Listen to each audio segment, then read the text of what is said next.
15 del libro, capítulo 16, verso 15 del libro de Apocalipsis. Ahí vamos a continuar hoy día, ¿ya? Y ya habíamos revisado los otros versículos anteriores. Dice aquí el texto, a ver, vamos a hacer participar a los hermanos también ahí para que puedan leer. El hermano Timbila está por ahí. Hermano Luis Timbila, ¿está por ahí? Parece que no. Bueno, hermano Rogelio, ¿puede leer? No. ¿Cómo no? Ya, Desde el 15 en adelante. 15 al 21. eh, entonces sería 16 verso 15. He 16, aquí 15. yo, ¿está bien así? Sí, ¿Está bien? Ah, bueno. He aquí yo vengo como ladrón, bienaventurado el que vela y guarda sus ropas para que no ande desnudo y vean su vergüenza. Y los reunió en el lugar que en hebreo se llama Armagedón. El séptimo ángel derramó su copa por el aire y salió una gran voz del templo del cielo del trono diciendo, hecho está. Entonces hubo relámpagos y voces y truenos y un gran temblor de tierra, un terremoto tan grande cual no lo hubo jamás, desde que los hombres han estado sobre la tierra. Y la gran ciudad fue dividida en tres partes, y las ciudades de las naciones cayeron, y la gran Babilonia vino con memoria delante de Dios para darle el cáliz del vino del ardor de su ira, toda isla huyó y los montes no fueron hallados, y cayó del cielo sobre los hombres un enorme granizo como del peso de un talento, y los hombres blasfemaron contra Dios por la plaga del granizo, porque su plaga fue sobremanera grande. ¿Hasta ahí o no sigo? hermano, está ahí nomás, gracias. Gracias, hermano. De Bueno, nada.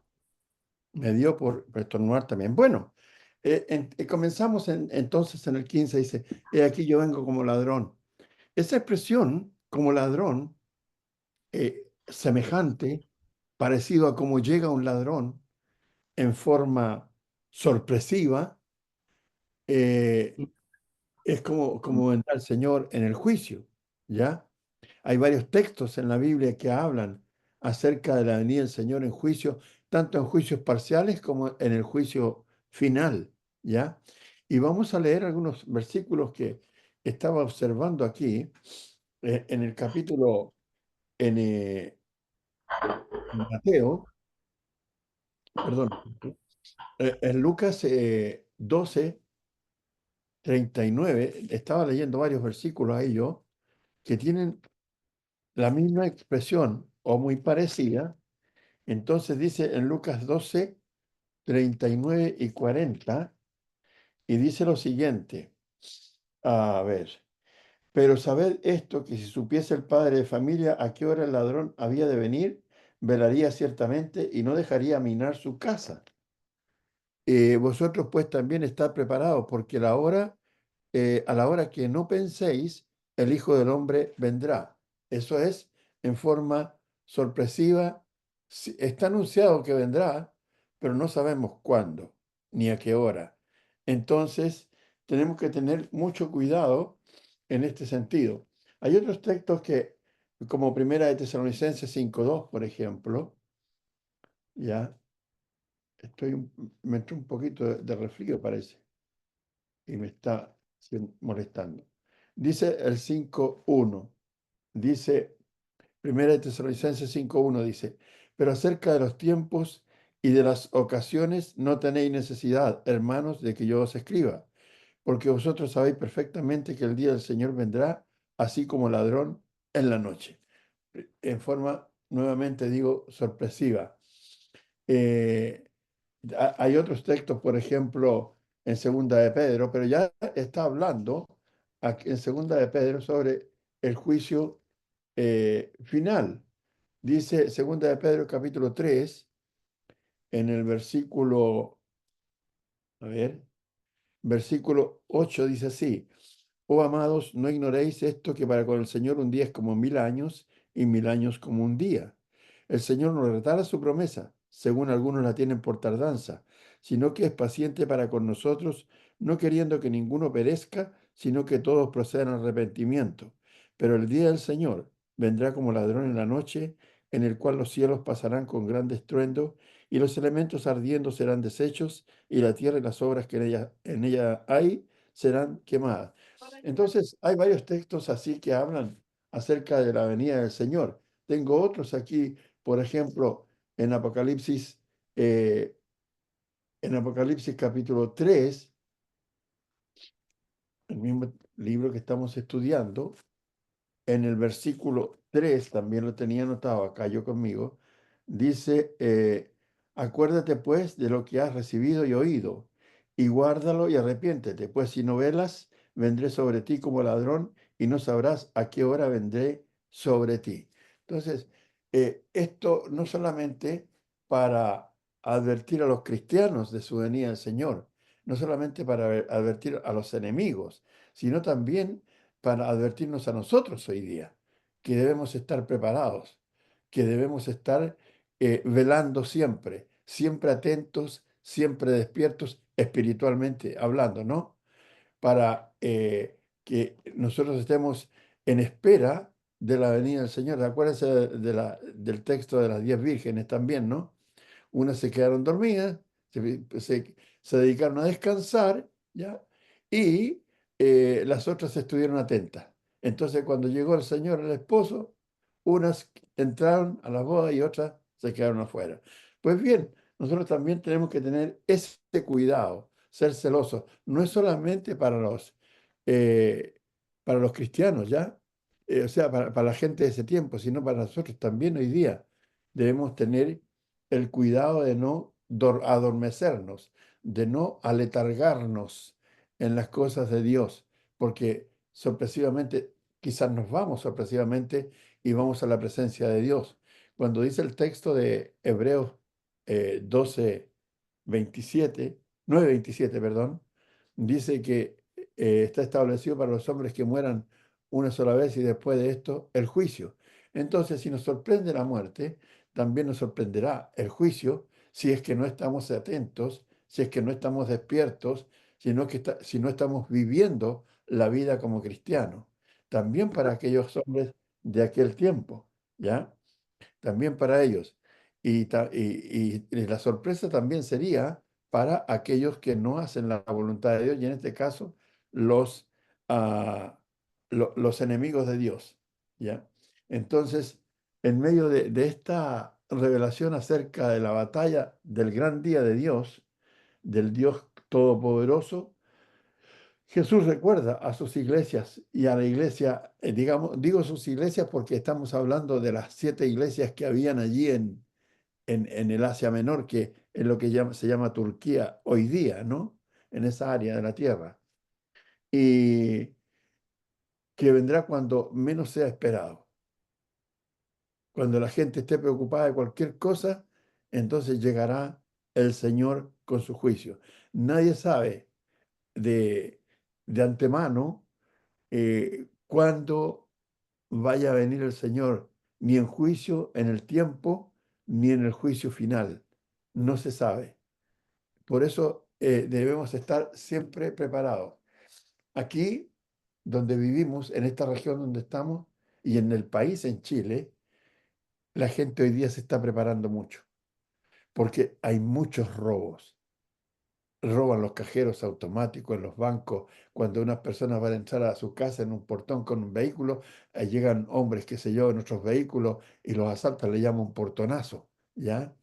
La gente, hay casas que han llegado a las 2 3 de la mañana a cualquier hora y saltan rejas, qué sé yo, amedrentan a la gente con armas, con cuchillo, con revólver, pistola, qué sé yo, y le roban todo lo que tienen. Han dejado casas, pero hasta los pañuelos se lo han llevado. Entonces la gente hoy día se está preparando, está poniendo cada vez más, digamos, instrumentos, elementos de defensa para evitar que entre el ladrón, para evitar y cuidar su propiedad, sus enseres, las cosas que le han costado una vida, ¿ya? Y su propia vida, porque está cada día más peligroso. Entonces,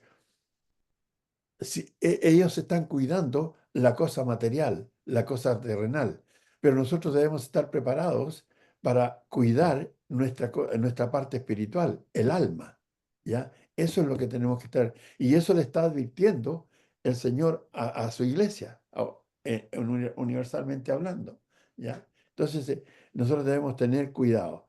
Eh, una cosa interesante, dice, el texto dice allí, en verso 15 dice, bienaventurado el que vela y guarda sus ropas para que no ande desnudo y vean su vergüenza.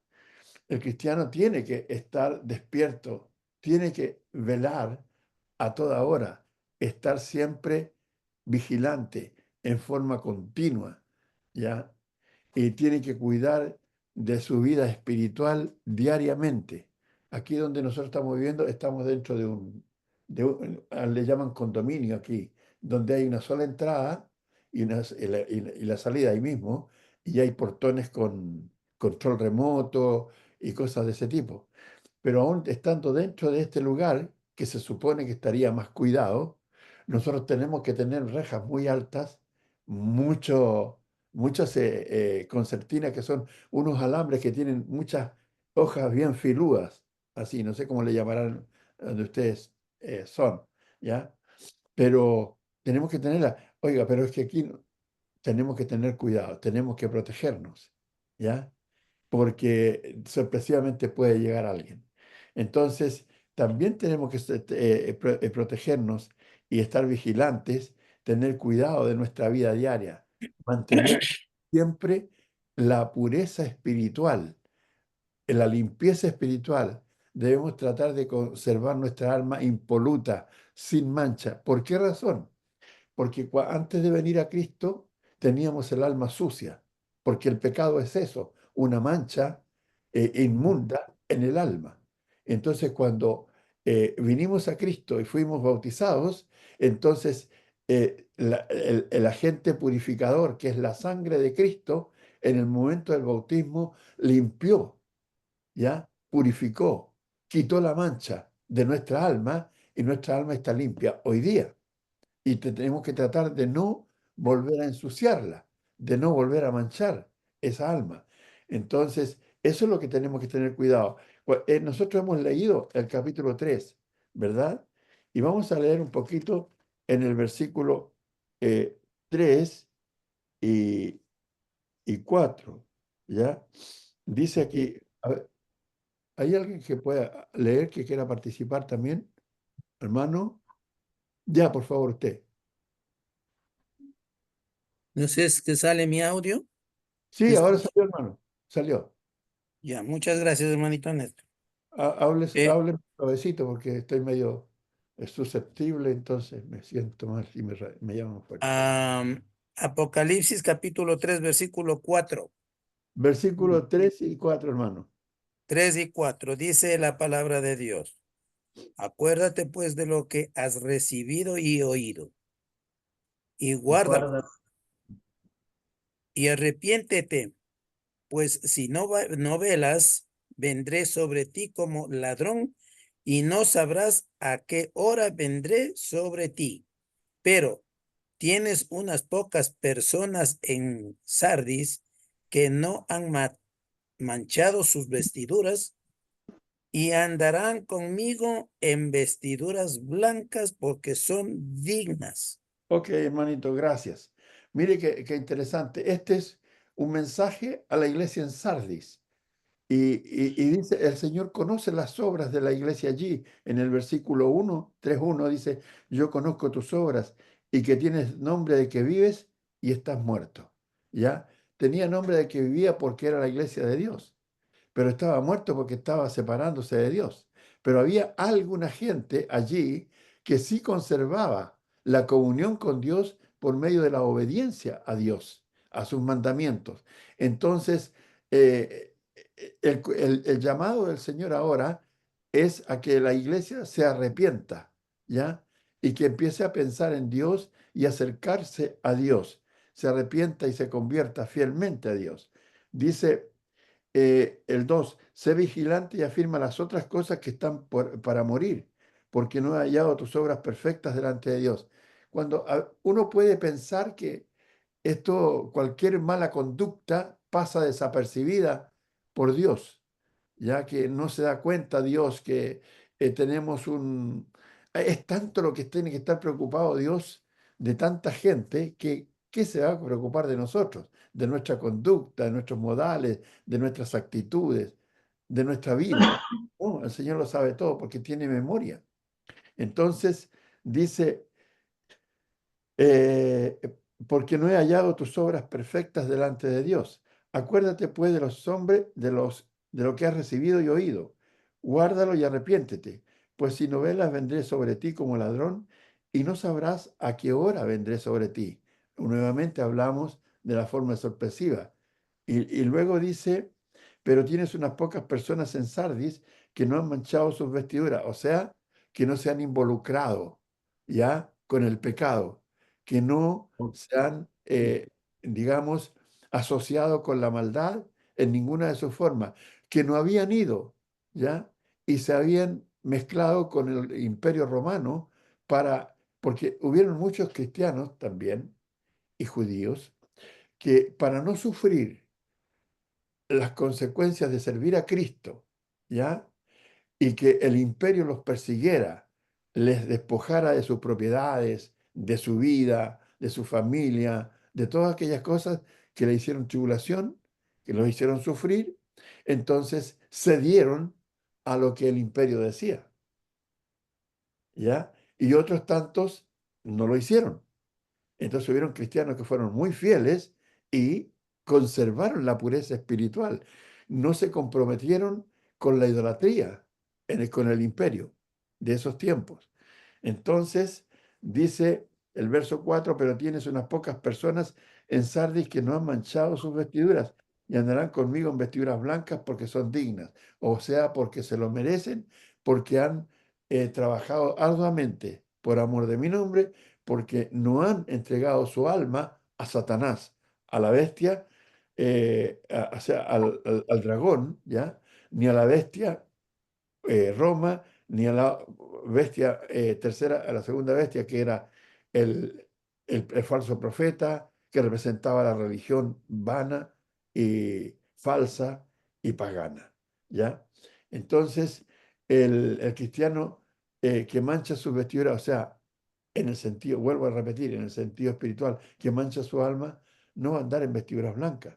El que no anda en vestiduras blancas está desnudo, está desnudo. Yo tengo aquí, estaba anotando en mi cuaderno aquí, en mis cosas, mire lo que dice el 3.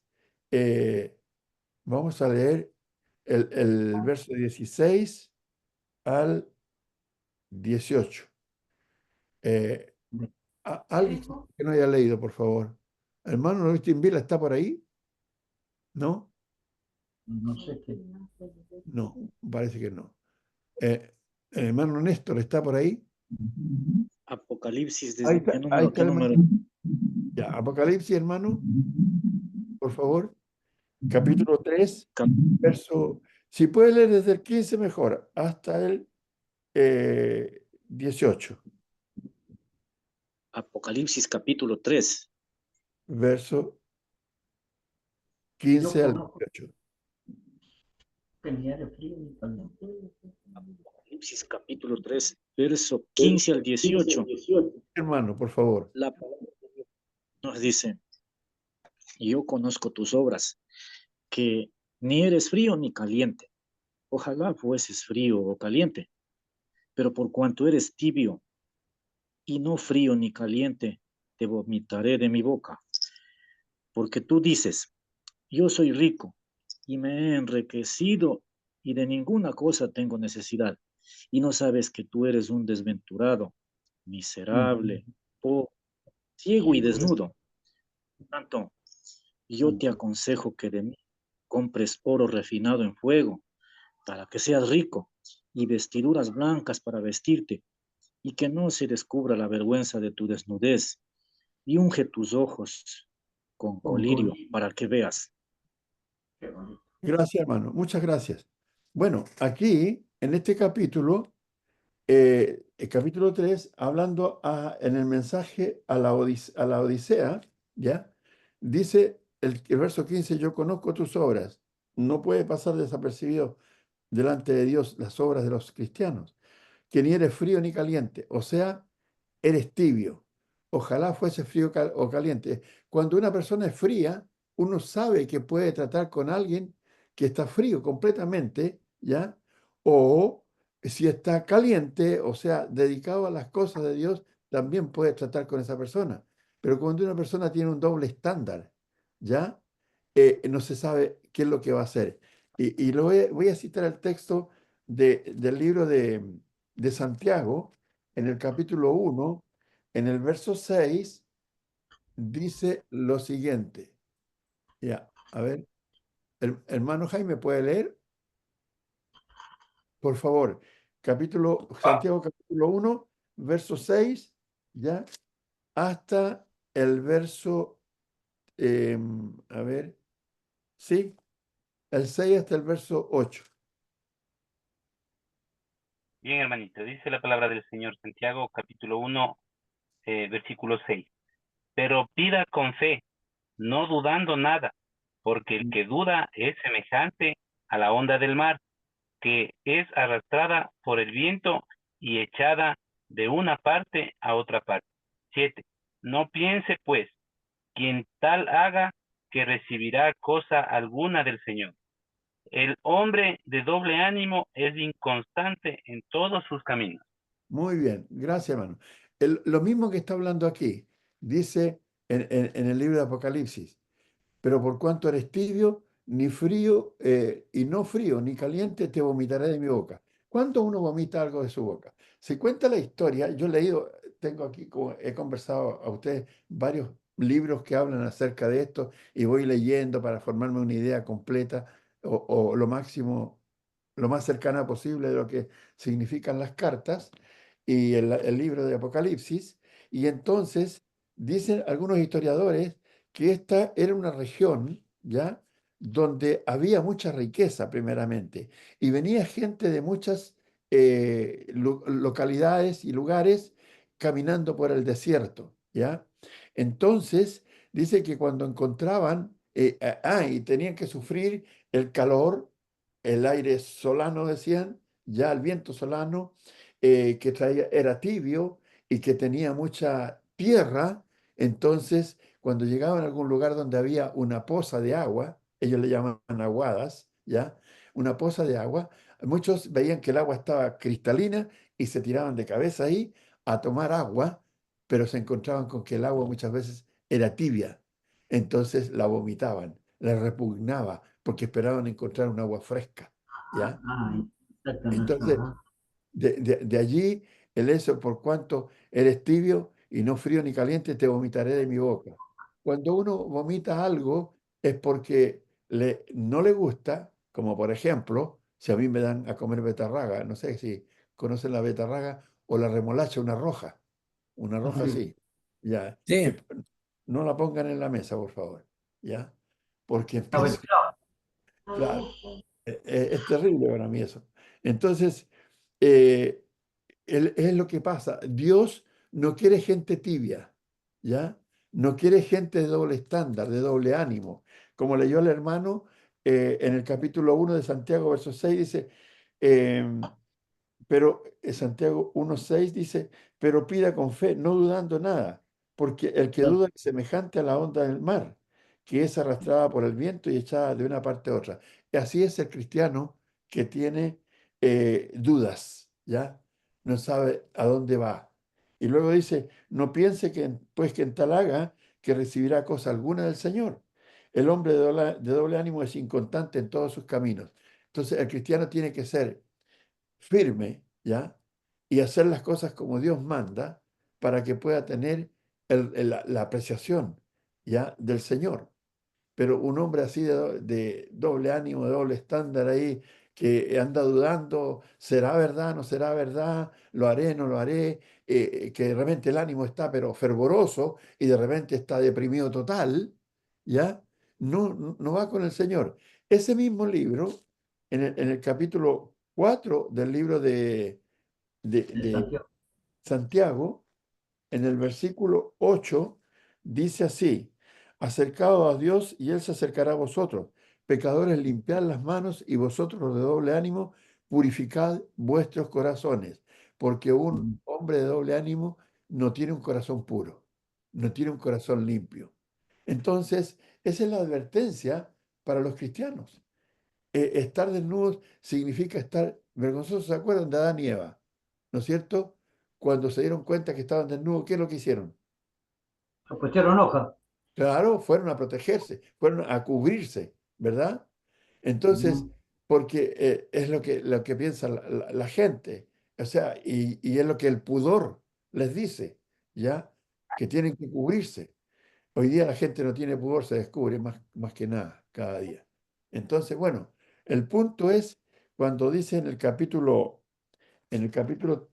3 del libro de Apocalipsis y en el verso 16 dice: por cuanto eres tibio, no frío ni caliente, te vomitaré de mi boca. Porque tú dices, yo soy rico y me he enriquecido y de ninguna cosa tengo necesidad.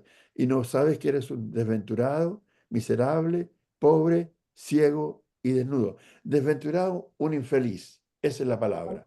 ¿Ya? Dice miserable porque es un pobre que no tiene nada de qué valerse espiritualmente hablando. ¿Ya? Dice que esa ciudad, en la Odisea, era muy rica en varias cosas. Y aquí se hace la aplicación a eso. En Di- este no tanto. Dice, y de ninguna cosa tengo necesidad, y no sabes que tú eres un desventurado, miserable, pobre, ciego y desnudo. Por tanto, yo te aconsejo que de mí compres oro refinado en fuego, porque había grandes minas de oro allí, ¿ya? Entonces, la ciudad en sí estaba, digamos, eh, confiada en que allí había riqueza. Aquí tenemos una ciudad que se llama Calama, en el norte de Chile, y hay mucho cobre. Y el país en gran parte vive del cobre que hay allí, ¿ya? Y lo venden a China, lo venden a diferentes países, y hay una industria pero inmensa, inmensa, inmensa, ¿ya? Y la gente de ahí gana mucho dinero, ¿sí? Todos quieren ir a trabajar ahí, trabajan harto, pero ganan dinero. Entonces la gente poco se interesa en las cosas de Dios, porque tiene su mente puesta en las cosas materiales, en las cosas terrenales. Era lo que pasaba en la Odisea. Había gente que estaba muy dedicada a la minería y ganaba mucho dinero. O sea, había mucha riqueza. Entonces ponía su confianza en las cosas materiales. Dice el verso 18: yo te aconsejo que de mí compres oro refinado en fuego. La verdadera riqueza está en la palabra de Dios para el alma. ¿Por qué? Dice, a ver el texto, a ver si me ayudan, se me olvidó, dice, porque ¿qué ganar el hombre si perdiera su alma? No. ¿Cómo? A ver, no Mateo sé, 22. 22. A ver si lo lee, hermano, por favor. Ya. Entonces, dice, y de ningún, la gente estaba confiada que no tenía necesidad de nada, porque todo lo tenía, porque había allí riqueza, mucha riqueza. Dice, para que seas rico y vestiduras blancas para vestirte. ¿Por qué? Se trabajaba allí la lana negra, que era una lana de mucho precio. Entonces la gente también consideraba que tenía buena vestimenta. Había mucha riqueza. Hermano, ¿lo encontró? Sí, hermanito. ¿Lo puede leer, por Mateo favor? capítulo 16, versículo 26. Ya, por Porque favor. ¿qué aprovechará el hombre si ganare todo el mundo y perdiere su alma? ¿O qué recompensa dará el hombre por su alma? nada, no tiene que dar por su alma, porque el alma que tenía el hombre la perdió con el pecado. Y la única forma de recuperarla es que Cristo la rescate. Nada más. ¿Ya? Bueno, pero gracias, hermano. ¿Qué vamos a dar por nuestra alma? ¿Qué recompensa? ¿Ya? Entonces, si perdimos el alma, lo perdimos todo. Entonces, volviendo al 3:18 de Apocalipsis. Por tanto, yo te aconsejo que de mí compres oro refinado en fuego para que seas rico y vestiduras blancas para vestirte y no se descubra la vergüenza de tu desnudez. ¿Ya? Porque provocaba vergüenza la desnudez espiritual, la desnudez espiritual. Nosotros tenemos que vestirnos espiritualmente. Dice, y unge tus ojos con colirio para que veas. Dicen que allí habían fábricas de colirio, por lo que ya dije antes, que la gente cuando llegaba a esa ciudad encontraba un descanso para su vista, porque allí habían colirio de buena calidad, ya según los comentaristas, ya, y lo ponían en sus ojos porque la arena en el camino les maltrataba la vista. Entonces, esta gente, ¿qué tenía que hacer? La gente de la Odisea, dejar de confiar en la riqueza material, en la vestidura material y en eh, en la mirada material también, en las cosas que ve. Entonces tenía que poner sus ojos en las cosas de Dios, tenía que poner su confianza en la riqueza espiritual, ¿ya? Tenía que vestirse de la palabra de Dios. ¿Ustedes se acuerdan en el capítulo, a ver, en el capítulo 3 del libro de Gálatas, en el verso 26? A ver, si hay alguien que no haya leído, que me lo pueda leer, por favor. A ver, hermana Beatriz, ¿está por ahí? No, no está. Sí, Hermano David, hermanito, casi que no le abro la ya. acá ya le leo Gálatas. Gálatas 3, 26 y 27, por favor. Sí, hermano, ya la leo. Gálatas.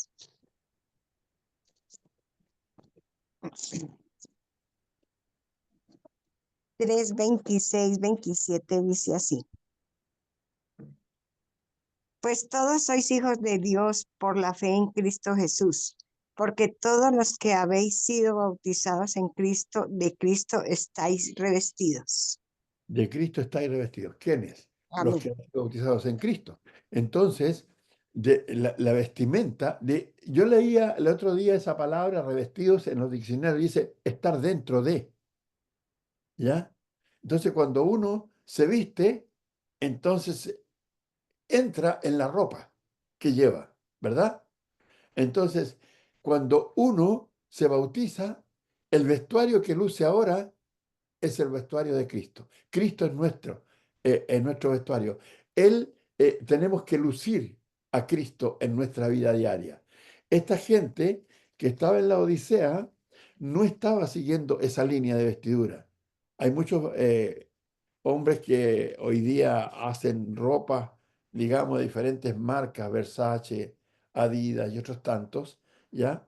Deportivas y ropas casuales y ropas digamos, de situaciones eh, elegantes y cosas así. Pero aquí hay un vestuario que uno tiene que lucir, una riqueza en la cual tiene que confiar, un ungüento para mirar las cosas de Dios, ¿ya? Ahí hay lucidez espiritual en eso. Entonces, dice, para terminar aquí, unge tus ojos con colirio para que veas. ¿Qué tenemos que ver? Las cosas espirituales, las cosas de Dios.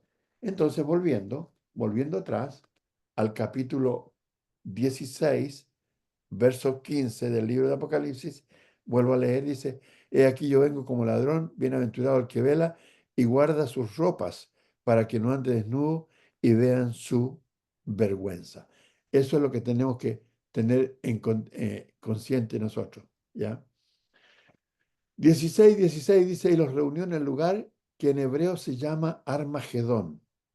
Eh, yo estaba leyendo sobre esto, ya, para poder conversarlo con ustedes hoy. Me dio un calambre. Ya. Entonces, dice que ese lugar, el lugar de ese conflicto espiritual, tiene un nombre figurado, es una figura. En hebreo se llama Armagedón, y este nombre se compone, dice, de dos partes, según los diccionarios y otros comentaristas que hay. Dice, una parte es Ar, la letra A y la R, Ar. El significado de esa palabra es monte, ¿ya? Ar, monte.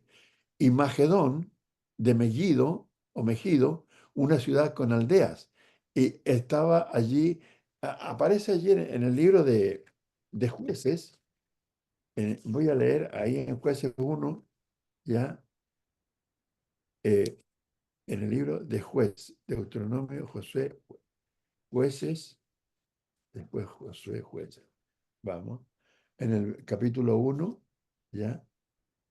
Y en el versículo 25. A ver. Dice el verso 22. También la casa de José subió contra Betel, y Jehová estaba con ellos. Y la casa de José puso espías en Betel, ciudad que antes se llamaba Luz.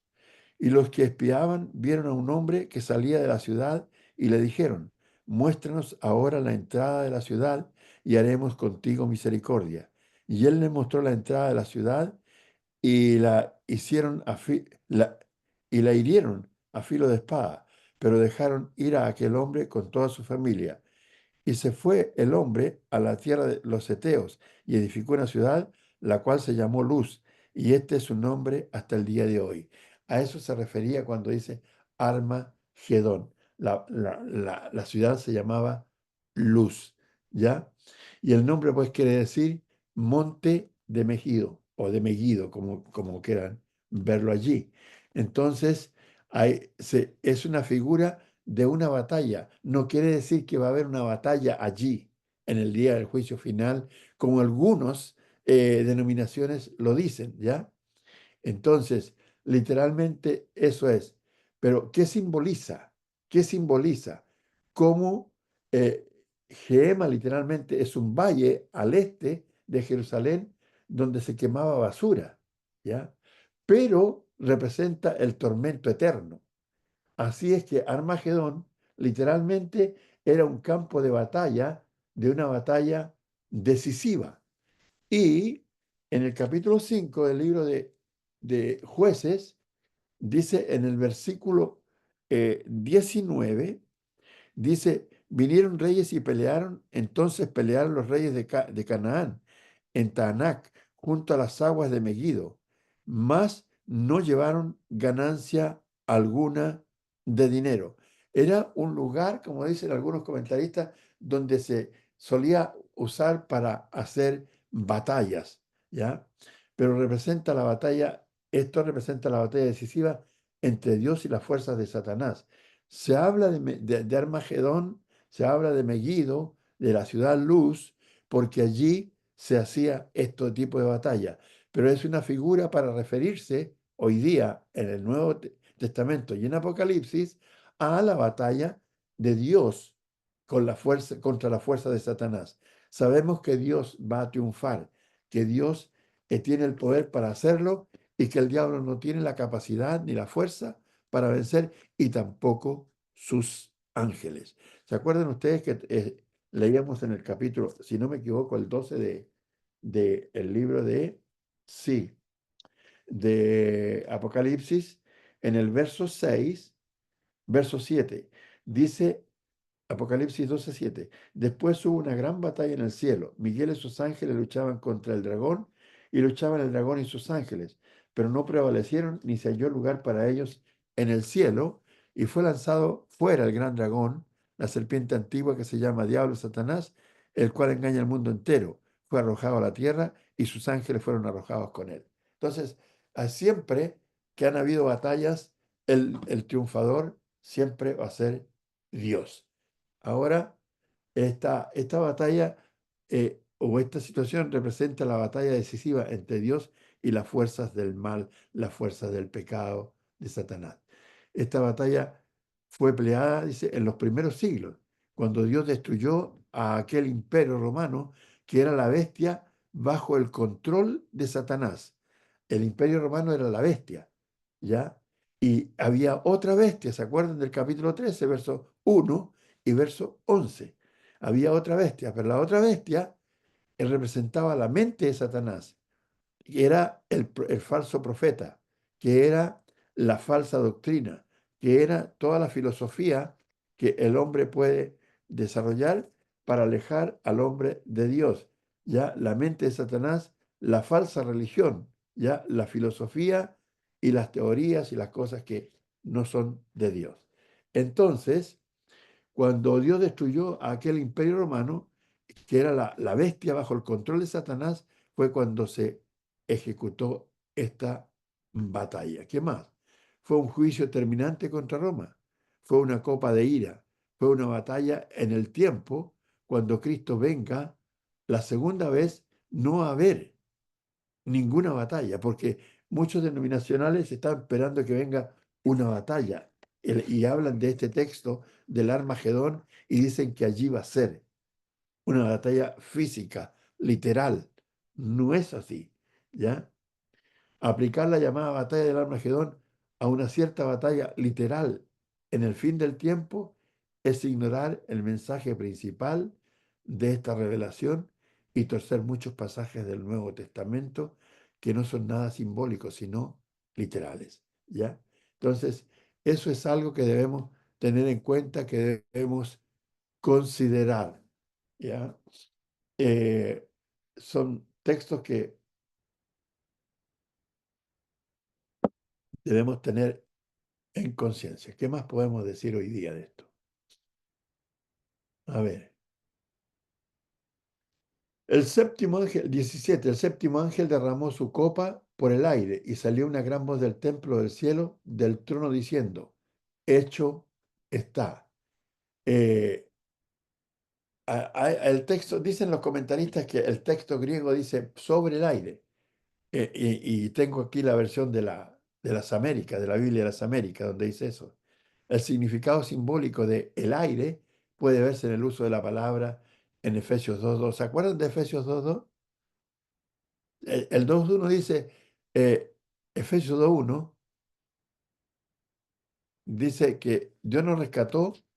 ¿De dónde? De la esfera de pecado que nos conseguía, nos encontrábamos, ¿ya? El 2.1 dice lo siguiente.